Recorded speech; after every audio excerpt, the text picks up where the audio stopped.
दंगल TV के serial पति ब्रह्मचारी में भाई आज आकाश ने ईशा को कमरे में बंद कर दिया है, क्योंकि वो नहीं चाहता कि ईशा सूरज तक पहुंचे, क्योंकि आज सूरज की मंत्री के साथ मीटिंग है और ईशा को भी साथ जाना है। भाई मंत्री को जो प्रेजेंटेशन सूरज देने वाला है उसकी पेन ड्राइव ईशा के पास है और आकाश सूरज की बेइज्जती करवाना चाहता है, जिसके तहत उसने ईशा को कमरे में बंद कर दिया। क्या हुआ जान? इतना बन ठन के कहाँ जा रही? कहीं आईएएस साहब के इवेंट में तो नहीं जा रही? प्रेजेंटेशन की तैयारी? माँ, माँ, बोल बच्चे। माँ आज अपनी बहू को अपनी आंखों से ओझल रहा। ये चुड़िया कितना भी और पिंजरे के बाहर नहीं आना चाहिए। ये रही पिंजरे की। और जैसे ही मंत्री जी और आईएएस की मीटिंग खत्म हो जाएगी, ये मेरी जान को आजाद होनी चाहिए। क्योंकि क्या है ना, मुझे मेरी जान पे जुल्म बिल्कुल बर्दाश्त नहीं।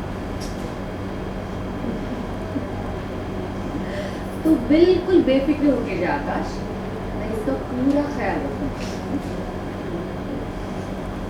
आकाश, आकाश तुम ऐसा नहीं कर सकते। आकाश! भाई आकाश तो चला गया, लेकिन देखिए कैसे ईशा परेशान हो रही है। भाई वो कैसे भी करके इस पेन ड्राइव को सूरज तक पहुंचाना चाहती है, तभी तो उसकी घबराहट बढ़ती जा रही है। प्रेजेंटेशन का टाइम हो गया और अभी तक मैं यही करूँ। अगर ये फाइल सूरज तक नहीं पहुंची तो सूरज की बहुत बड़ी बेइज्जती हो जाएगी। मैं क्या करूँ? मैं कैसे निकलूँ यहाँ से? कैसे पहुँचाऊँ इस फाइल को वहाँ तक? क्या करूँ? इतने में वहाँ पर मिहिका आ जाती है और मिहिका ईशा को परेशान देखकर उससे सवाल करने लगती है। भाई मिहिका के सवाल सुनकर ईशा बस इसी सोच में पड़ी है कि वो कैसे सूरज की मदद करे, और तभी उसे एक तरकीब सुझाई देती है। बेसिकली सूरज जो शहर का कलेक्टर है, इंदौर शहर का, तो उसने खुद पे एक बहुत बड़ी जिम्मेदारी ली है कि इस शहर की जो समस्या है पानी की, उसे ख़त्म करना है ताकि वाटर माफिया ख़त्म हो। तो इसीलिए वो उसी सिलसिले में मंत्री जी को एक बहुत बड़ा प्रेजेंटेशन देने जा रहा है। अब जाहिर सी बात है, ईशा उसकी पर्सनल सेक्रेटरी है तो उसके पास पूरा प्रेजेंटेशन रहता है पेन ड्राइव पे।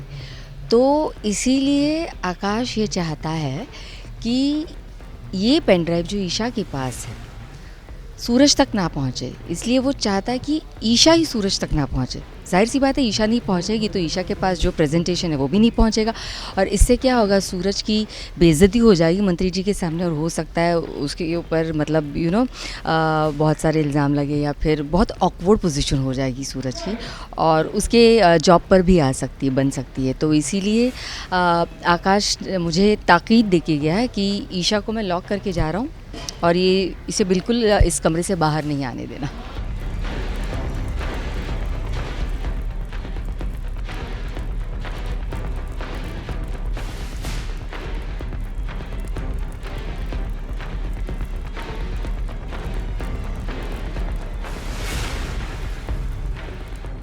भाई ईशा ने ये तरकीब लगाई कि इस बॉल में उसने पेन ड्राइव को बांध दिया और मिहिका से कह दिया कि वो लेकर इसे फौरन सूरज के घर पहुंचे और उसे थमा दे।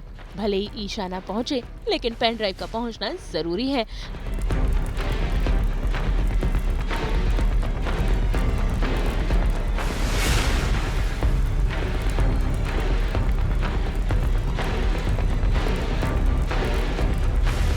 लेकिन भाई गलती से ये बॉल आकाश की माँ के पास जा गिरता है, और जैसे ही वो ये बॉल उठाने जाती है, भाई ईशा गमला तोड़ देती है, जिसके बाद उनका ध्यान वहाँ से भटककर ईशा पर आता है और वो उसे फटकार लगाने लगती है। बस इसी समय का फायदा उठाकर मिहिका वहाँ से बॉल लेकर भाग निकलती है। इतना महंगा वास तोड़ दिया तुमने।